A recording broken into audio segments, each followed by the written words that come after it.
자, 이제 뭘 할 거냐면 우리가 이 프로그램 구조를 전체적으로 뜯어 고칠 거예요. 그게 무슨 말이냐? 여러분들이 구조를 잘 이해를 하셔야 됩니다. 지금 현재 이 구조를. 자, 아까도 말씀드렸지만 이 메인이라는 건 뭐다? 얘는 프로그램의 시작이에요. 그러니까 앱을 실행시켜주는 역할을 하는 거죠. 그 다음에 앱이라는 건 뭐다? 로직의 시작점이에요. 그 다음에 IQ는 뭐다? 그냥 얘는 CMD를 요리해주는 친구.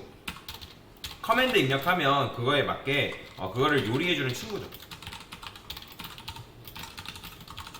그 다음에 util이라는 건 뭐다? 뭐 IQ가 자주 찾는 것들을 모아둔 공간인데 범용적으로 유용한 것들을 모아놓은 것. 그 다음에 컨테이너는 뭐예요? 얘는 두루두루 사용되는 공공재를 모아두는 거. 이런 식으로 이해를 하시면 됩니다. 그래서 컨테이너의 역할도 중요하고요. 각각의 클래스별로 역할들이 중요하다라고 보시면 돼요. 자, 그러면 이제부터 중요한 개념입니다. 뭘 도입을 할 거냐면 컨트롤러라는 개념을 도입을 해볼 거예요. 컨트롤러. 자, 그러면 컨트롤러라는 개념을 왜 도입을 하냐? 자, 여러분들이 예를 들어서 은행을 들어갔어요.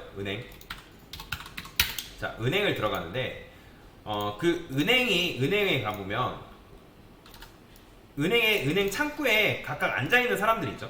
뭐 예금 업무 뭐 보는 사람, 뭐 대출 업무 보는 사람, 뭐 주택 보는 사람, 뭐 등등 여러 가지 업무, 각각의 그 업무에 맞게 보는 사람들이 있잖아요. 그죠?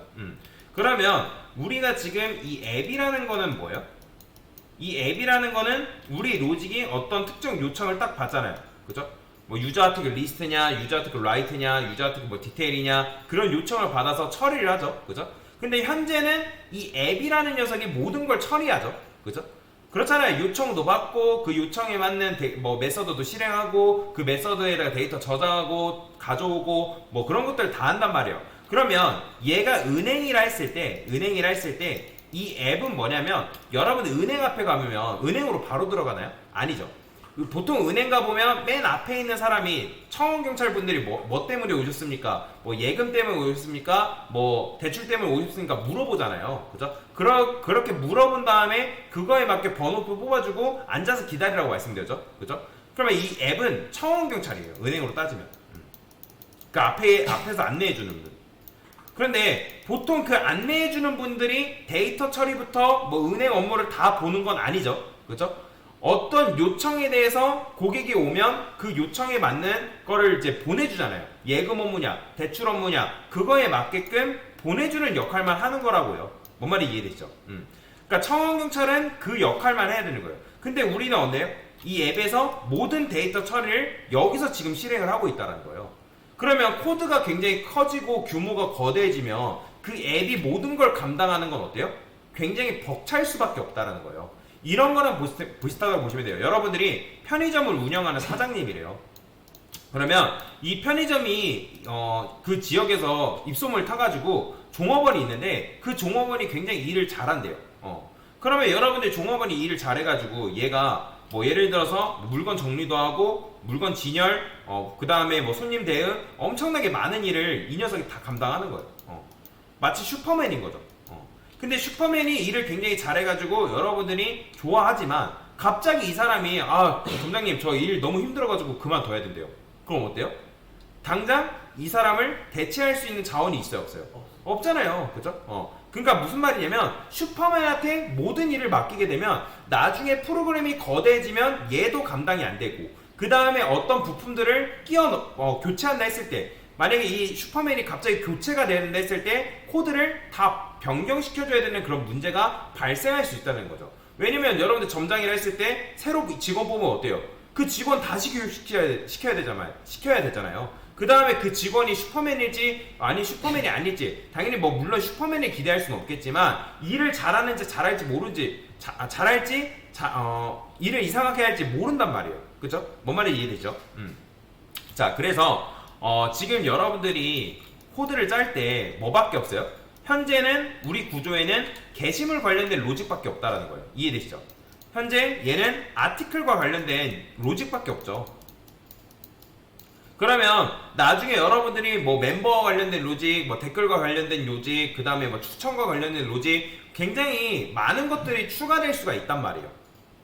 이해되시죠? 그러면 현재 여러분들이 여기서 앱을 보면 인트 라스트 아티클 아이디 이거 왜 썼죠? 이거 왜 썼어요 여러분들? 지금 얘네들 썼잖아요. 얘는 마지막 게시물에 번호 가져오려 쓴 거고, 그 다음에 아티클스 같은 경우는 아티클 게시물 정보를 지금 담으려고 리스트에 담으려고 사용을 한 거잖아요. 그러면 아까도 말씀드렸죠? 여러분들 멤버와 관련된 게 들어오면 여기다가 여러분들이 또 뭐 멤버 아이디 같은 거 써야 되고, 그 다음에 얘는 뭐예요? 여기다가 이제 멤버라 쓰고, 그 다음에 얘는 멤버스라 써줘야 된단 말이에요. 그 다음에 만약에 댓글과 관련된 게 또 추가된대요. 그러면 여기다가 뭐 써줘야 돼요? 리플라이라는 뭐 댓글, 그 다음에 리플라이스 뭐 이렇게 해서 적어줘야 된단 말이에요. 이렇게 뭐 말인지 이해되시나요? 그러니까 이런 식으로 추가를 해야 된단 말이에요. 그러면 이 로직들이 다 어디로 들어가요? 여기로 들어가니까 어때요? 관리하기가 굉장히 힘들어진다는 거예요.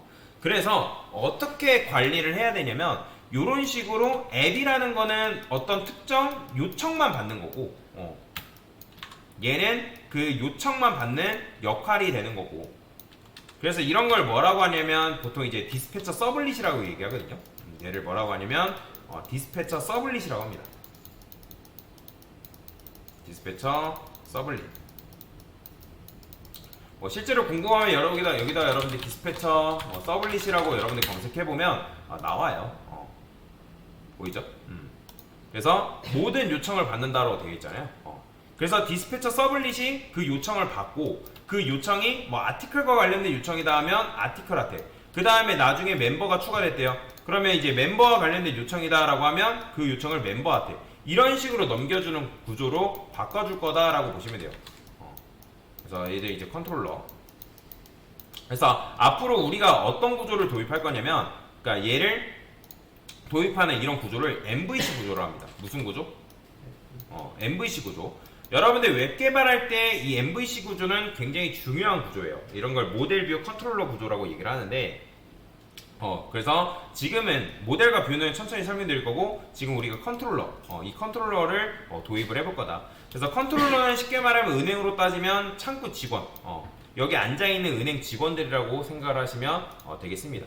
그래서 왜 컨트롤러를 도입을 하려고 하는지에 대한 부분들을 설명을 드린 거다라고 보시면 되겠습니다.